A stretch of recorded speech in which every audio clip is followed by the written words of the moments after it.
I'll be the first to admit, Dior Beauty has been a little frustrating lately. Reformulations, unimpressive packaging, constant price hikes. A lot of us are wondering if it's even worth it anymore. But there may be hope. Dior has just released a new limited edition creamy eyeshadow formula, and it looks promising. Is Dior finally giving us the comeback that we've been waiting for ever since they reformulated their eyeshadows? Are they giving us the luxury that we expect? Or is this just another expensive disappointment?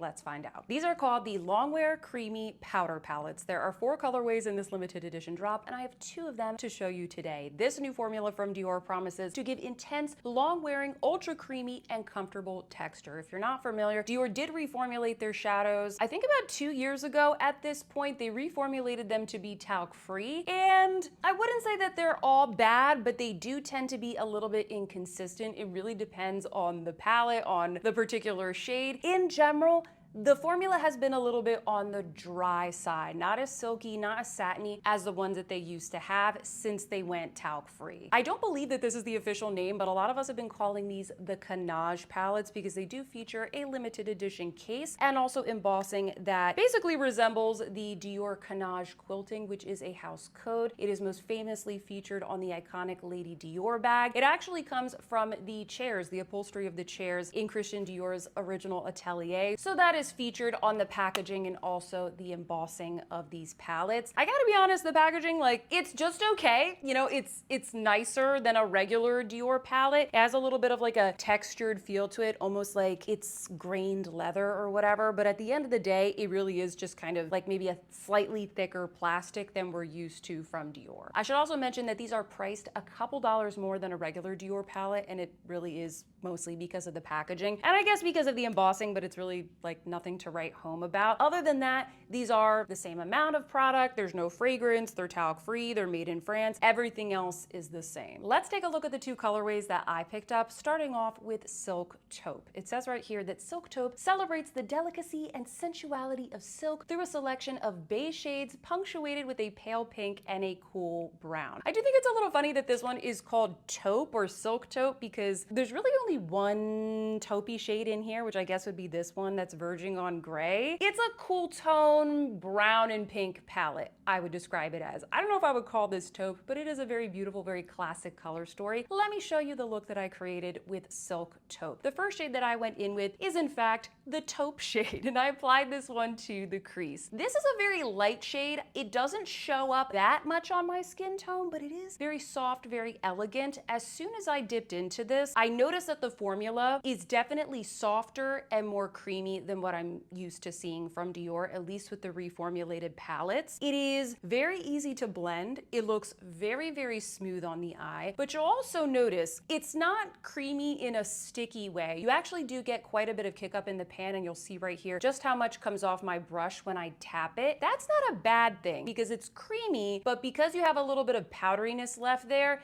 it's still very blendable on the eye. I was really happy with the formula of this shade. Next, I went in with the center shade, which is a soft brown, and I applied that more so to the outer half of the lid. While this is a soft brown, it does have kind of like some small silvery micro glitters in it. So I like the formula, but I gotta be honest, I don't really care for the finish of this shade. I think it would have been way more beautiful and more smooth looking on the eye if they had just done a standard satin brown. But with the addition of that micro glitter, I don't know, it's just not my preference, guys. Okay, so that shade was like fine. Then I dipped into the soft pink and I applied that more so to the inner half of the eye. This shade is kind of what I wanted the brown shade to be. It's very smooth. It has a really nice satiny look to the eye. This one also has like a little bit of nuance to it as well. I really like that they made this a softer, more muted pink, not something that looks, you know, salmony or a ballerina pink, because it really helps keep the entire look very everyday and neutral rather than like, you know, being a pink palette. Then I used the lightest shade in the palette, which is the Champagne. This is another one where I kind of wish it was a little bit less glittery. It's that creamy formula, but for the most part, this color doesn't have much of a base to it. It is more of like a shimmer. I applied this to the inner corner because it really is more of a topper or a highlight shade. It's not necessarily bad, but I did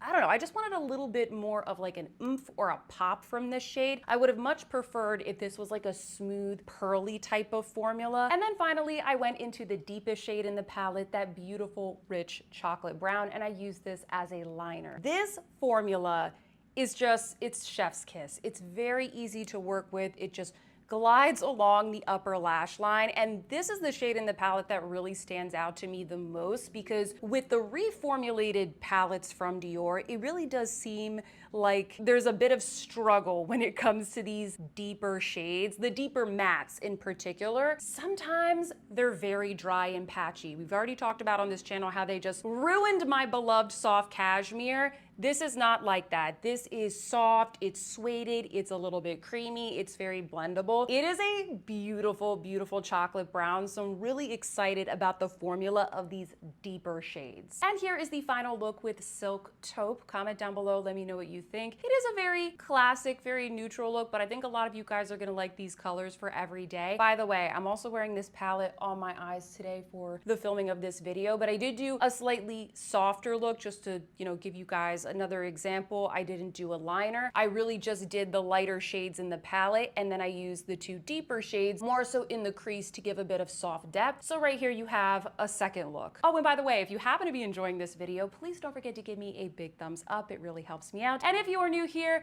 maybe consider subscribing to my channel. My name is Sophia, and I upload new videos every single week, all about everyday beauty and accessible luxury style. I film all of my beauty videos in natural light with no filters. I like to keep things real, honest, and fun here on this channel, so if that sounds good to you, hit that subscribe button down below. We seriously would love to have you. And as a quick reminder, all the products that I mentioned in this video and everything that is on my face today, it's all gonna be linked down in that description box down below. We are gonna get to the other palette in just a second, but before we do that, I'll just mention this formula is a very pleasant surprise compared to what I'm used to from Dior. It's not unique. It's not unique. Okay, we'll get to that a little bit later in this video because it is very similar to something else I already have in my collection, but it's a very pleasant surprise, and because it has more of like a creamy touch to it, I think it looks a lot smoother if you have drier eyelids like myself, if you have texture on your eyelids. I think it's a little bit more forgiving, and I do think it's gonna be a little bit easier to blend for a lot of customers. I will say with this one in particular, the micro glitters of these two shades kind of ruin it for me. It's not my favorite, although I think the formula is very, very nice. I also think that this color story, I mean, do I need to say it? It's incredibly boring. I feel like a lot of my subscribers out there, you don't need this. You don't need this because it's, you know, a new formula or whatever, and it's an everyday palette. In fact, this color story is almost exactly like the Dior Backstage Smoky Essentials palette. That one is cheaper. That one is $52 compared to $71, and you do get more shades. The formula's not the same, but that's like one of my favorite Dior palettes. So if you're thinking, this is a little bit too much,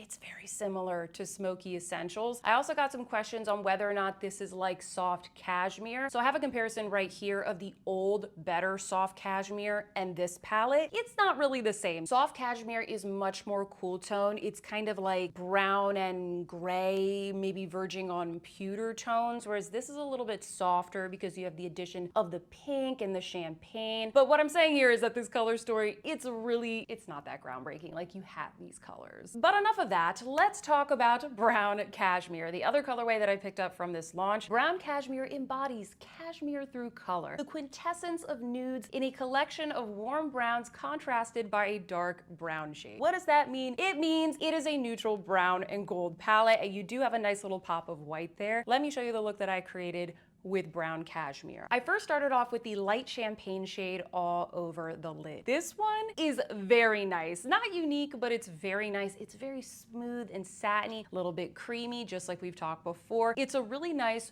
one and done shade if you just wanted a quick one shadow type of look. Then I dipped into the shimmering gold shade. This one is kind of like some of the ones from the other palette where there are some gold micro glitters. So once again, it's not my favorite finish, but it's not a bad shade. It's not. It doesn't really contrast enough with the previous shade, in my opinion. Like, I think they're a little bit too similar, but There's nothing particularly wrong with this shade. Next, I used the soft brown, and I applied this more so to the outer corner, just building up a little bit more depth. This as well, very, very nice soft satin. I really like this shade. The formula is so good, especially for these ones that are like not as glittery, as I've mentioned a million times in this video already. It's very smooth, it's very blendable. Then I went into the middle shade, which is a beautiful pearly white. And this is what I wanted from that highlight shade in the other palette, which was just a little bit too glittery for me. This is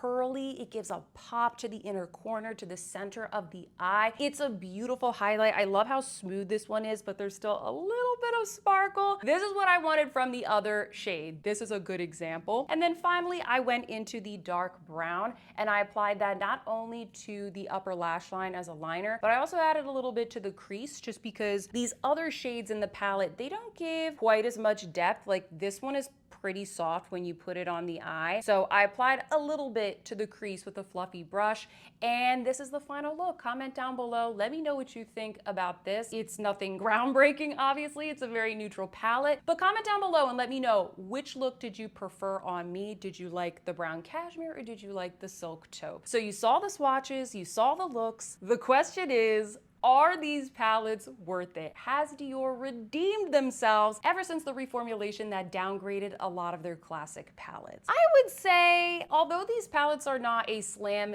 dunk for me, because I don't really think the packaging is all that good, and I've already mentioned a million times, I don't love the finish of every single shade, and the color stories are kind of boring to me. Putting all of that aside, I think the formula is really nice. I think this is a step in the right direction. Dior, why is this not your regular formula? Why have you been gatekeeping this from us? You came out with a very dusty, very dry, talc-free formula to start, and a lot of the ones in the classic line are just, they're not as good as they used to be, I gotta be honest. This is a great formula. I love this. I think this is great for the Dior customer. It's still soft, it's a little bit creamy, it's very forgiving on my dry eyelids. I think it's a really beautiful formula. This is a step in the right direction, and I would like to see Dior come out with some permanent palettes like this, even if they need to create another line, even if I have to pay an extra $3 or $4 for this formula. Please, Dior, just make some more colorways in this formula. And I want to be very clear, I'm not saying that any of the palettes that I've,